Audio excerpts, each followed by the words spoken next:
wewe, kwa sababu lengo la kwenda kwenye ibada si kupoteza muda. Kama kwenda kwenye ibada sio kukutana na Mungu, ninafuu nilale. Bwana aweza usaidie sana. Ninafuu nilale. Kwa nini? Kwa sababu hakuna sababu sasa ya kwenda kwenye ibada. Sikiliza,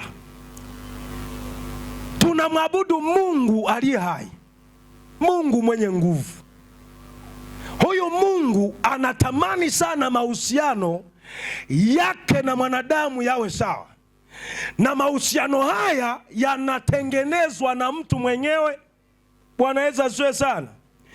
Na unapomwabudu Mungu huyu unatakiwa umfahamu kweli kweli, kwa sababu usipomfahamu utaabudu kwa mazoea. Na ndo maana hii hali ya ishu ya kumfahamu Mungu, hata wanafunzi wake kuna wakati iliwachanganya.